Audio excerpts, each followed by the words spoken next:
Welcome back to another conference tournament prediction video, and today we got the Northeast Conference. Definitely an interesting one. Definitely gonna want to touch on some things, but real quick before we get into the bracket and our predictions, make sure you subscribe if you're new. Make sure you turn on the noties to make sure you don't miss whenever we're uploading, because we're uploading multiple times a day at this point. We're uploading a whole lot of videos because we're doing all 31 conference tournament predictions right here on this channel.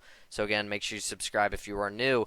But let's go ahead and take a look at the brackets. We got an 8-team bracket. There's actually 9 teams in this conference, but 8-team bracket.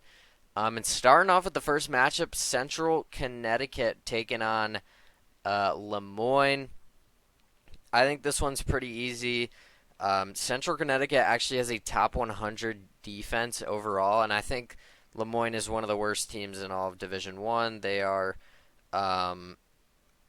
bottom 10 overall in overall team efficiency. They're 9-22 on the year, and they're actually not the lowest team in this conference. We'll get to them shortly, but I will say they are pretty bad. So I'm gonna go ahead and take the 1 seed. I think they are playing just much better right now, and I think that's a pretty easy one to pick. FDU versus Stonehill. I feel like I got to take FDU just out of respect for what they did to Purdue a couple years back. No, I'm kidding. But I actually am going to go with FDU, and the reason why is these two teams are very similar in terms of efficiency. FDU is actually 1 spot ahead. I could see this one going either way. FDU is actually 12-19 overall as an overall record. Stonehill 15-16. So Stonehill actually has the better overall record. But I believe FDU did win the last game, and I think they won both games. Yeah, FDU won both games against Stonehill by first game by 9, second game by 13. They won both by pretty significant margins. I think FDU, they've been playing a lot of the better teams in this conference over the last couple games, which is why they you look at their schedule, you may think they've been struggling, but they've been playing pretty much all the good teams in this conference recently. So I think against Stonehill, they should be all right. They got a guy named Terrence Brown averaging almost 21 points a game. He is absolutely electric. Watch out for him. He has the tools, I would say, to go on a bit of a run in this conference and potentially get FDU back into the tournament. This conference is much more defensive based. It's kind of similar to the conference we did earlier today in a way where the Big South was super offensive heavy, fast paced. This one is much more defensive heavy, so kind of. So make sure you check out that video, by the way. Great video. Uploaded that earlier today. Make sure you check that out when you're done with this. And check out all the other conference tournament videos we've done. But I will take FDU. I just think their guard play is really good, and I think they're going to be able to score enough. Stonehill is actually one of the few teams in this conference with a better offense than defense. I feel like that may have even hurt them in a conference that's so heavily defensive focused. But I will take FDU. I just think, like I said, they got that guy averaging 21 points a game, Terrence Brown.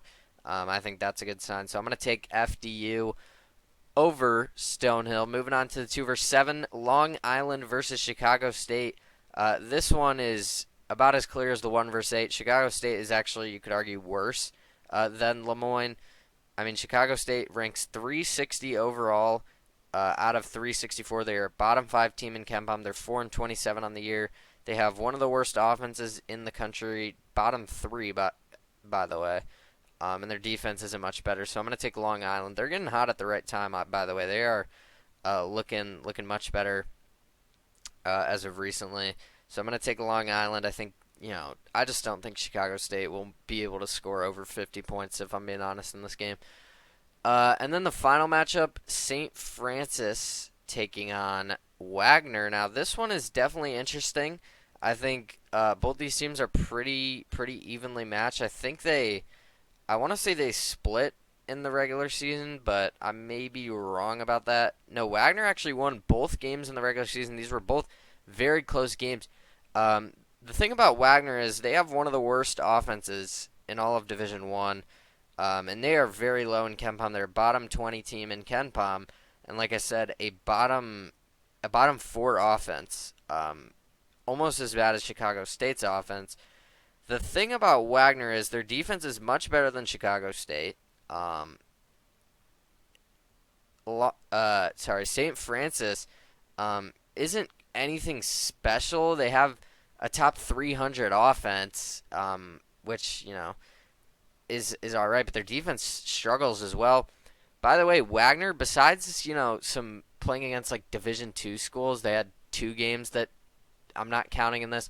But Wagner's two highest scoring games this season were both against St. Francis, so it seems like they play them very well.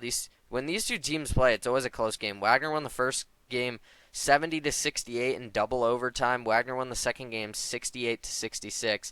So both these teams play each other very well. I think Wagner gets them a third time. I think they go ahead and pull the upset. I just don't see anything really too special, too crazy about St. Francis, if I'm going to be honest. And they're close enough in KenPom where I think it's fine. And like I said, Wagner's offense is maybe one of the worst offenses in the entire country, but they play against St. Francis very well. Their two high-scoring games this season are against St. Francis, again, besides those weird D2 schools they played. But against Central Connecticut State, I don't know how they're going to be able to score. Central Connecticut State has a top 100 top 100 defense in the country, and they are 23-6. They are red hot. I'm going to take Central Connecticut to the championship game, and that sets up a very interesting matchup. This was probably the hardest, believe it or not, this was probably the hardest matchup in this whole bracket to pick because I really wanted to go with FDU. Maybe that's just some of my personal bias towards them because we all know what they did to Purdue, but I really like this FDU team. I want to go ahead and pick them. Like I said, they got that guy averaging 21 points a game. They're not a horrible team whatsoever. They are the third highest ranked team in KenPom in this whole conference.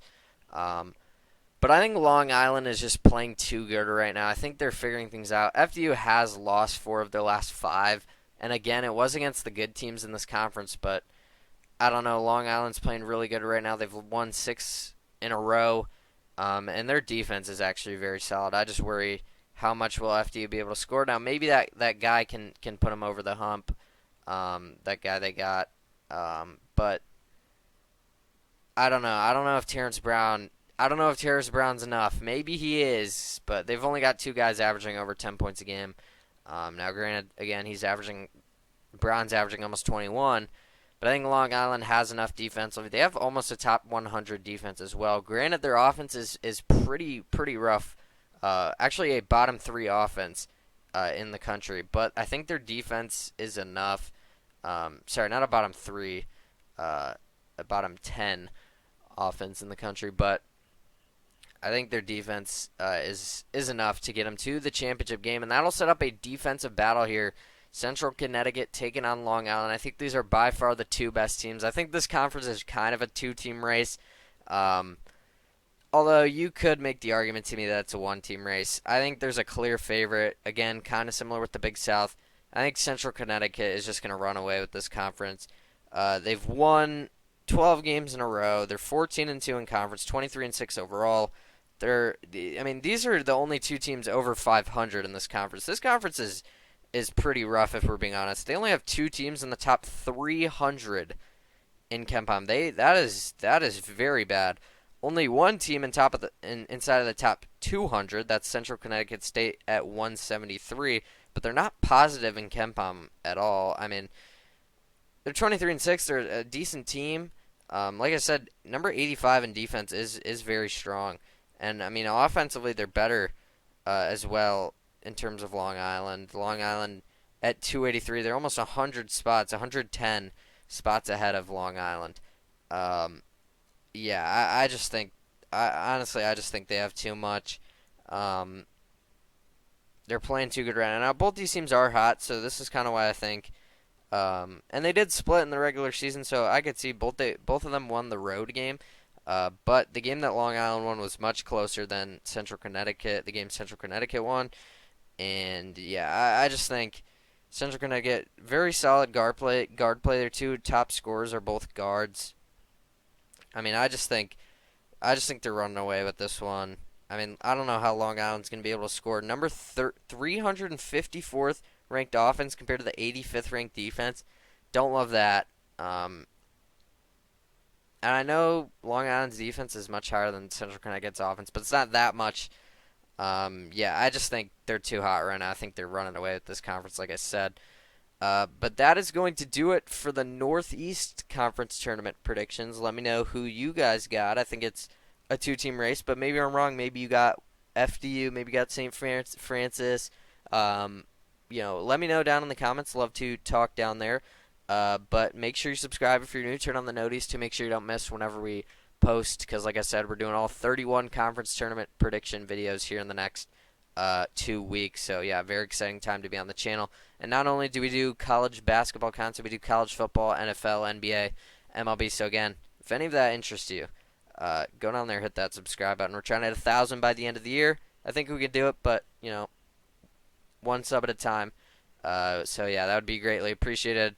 But thank you so much for watching, and I will see you guys again tomorrow with more conference tournament predictions.